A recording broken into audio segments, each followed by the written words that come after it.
Hi welcome to Dakshinya home. இன்றைக்கி வரலட்சுமி நோன்பு August 8ஆம் தேதி ஆடி வெள்ளிக்கிழமை. அது மட்டும் இல்லாமல் பௌர்ணமி ரொம்பவே உகந்த நாள் இன்றைக்கி வரலட்சுமி நோன்பு படைக்கிறதுக்கு. நாங்கள் வருஷம் படைச்சிட்டு தான் இருக்கோம்.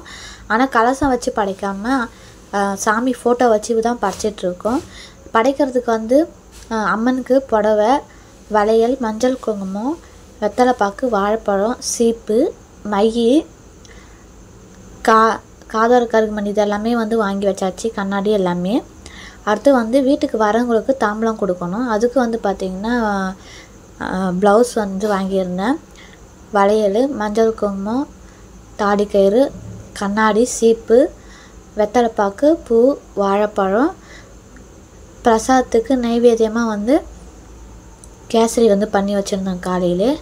இதெல்லாமே நேற்றே விளக்கு தட்டெல்லாம் தீர்த்து க்ளீன் பண்ணி ரெடி பண்ணி எடுத்து வச்சுட்டோம். காலையில் சாமி ஃபோட்டோவையும் வாஷ் பண்ணி எடுத்து வச்சாச்சு படைக்கிறதுக்கு.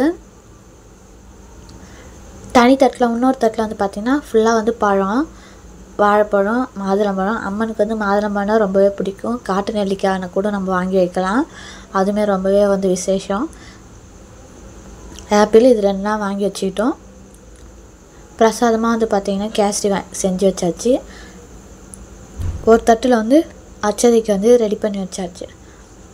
இவங்க தான் நம்ம வீட்டு ஹீரோயின். இன்றைக்கி காலையிலே வாஷ் பண்ணி மஞ்சள் குங்குமம்லாம் வச்சு மல்லிகைப்பூ, அம்மனுக்கு மல்லிகைப்பூனால் ரொம்ப பிடிக்கும். தாமரைப்பூ கிடச்சதுன்னா ரொம்ப ரொம்ப ரொம்ப விசேஷம். மல்லிகைப்பூவுமே வாசனை உள்ள மலர்கள்லாம் அவங்களுக்கு பிடிக்கும்.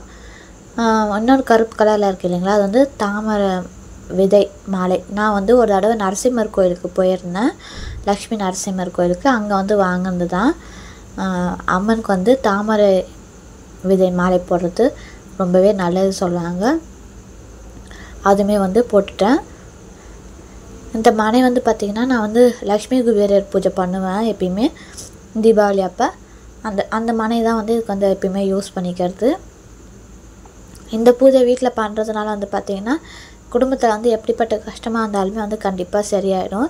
சாருமதின்றவங்க அவங்களுக்கு மகாலட்சுமி தாயாரே இந்த மாதிரி வரலட்சுமி நோன்பு இருந்து விரதத்தை ஃபாலோ பண்ணு அப்படின்னு சொல்லி அவங்களுக்கு எல்லா செல்வங்களும் கிடைச்சதுனால அதை பார்த்து மற்றவங்க எல்லாருமே வரலட்சுமி விரதம் இருந்து நன்மை பெற்றிருக்கிறதா சொல்கிறாங்க. நான் வருஷம் இந்த மாதிரி சிம்பிளாக தான் பூஜை பண்ணிகிட்ருக்கேன். தாம்பலம் நம்மளால் முடிஞ்ச அளவுக்கு நம்ம எத்தனை பேருக்குனாலும் கொடுத்துக்கலாம். அதேமாதிரி அதில் கண்டிப்பாக இருக்க வேண்டியதுன்னு பார்த்திங்கன்னா வெத்தலைப்பாக்கு, வாழைப்பழம், பூ, வலை இது கண்டிப்பாக இருக்கணும். அதுக்கப்புறம் மஞ்சள் குங்குமம் கண்டிப்பாக இருக்கணும், தாலி கயிறுலாம். அதுக்கப்புறமா நம்ம வாங்கி வைக்கிறது எல்லாமே நம்மளோட வசதிக்கு ஏற்பையும் நம்மளோட விருப்பத்துக்கு ஏற்பையும் தான். கண்ணாடி, சீப்பு, மை, நெயில் பாலிஷ், மெஹந்தி அதெல்லாம் அம்மன் அலங்கார பிரியன்றதுனால அதெல்லாம் நம்ம வாங்கி வச்சுக்கலாம். ஒரு காயின் வைக்கலாம், தேங்காய் உரிக்காத தேங்காய் கூட வைக்கலாம். அது பார்த்திங்கன்னா நம்ம பாவத்தை போக. இந்த வீடியோ கண்டிப்பாக பிடிச்சிருக்குன்னு மறக்காமல் லைக் அண்ட் சப்ஸ்கிரைப் பண்ணுங்கள். அடுத்த வருஷம் நீங்களுமே இதை ஃபாலோ பண்ணிக்கலாம். தேங்க்யூ ஃபார் வாட்சிங் ஃப்ரெண்ட்ஸ்.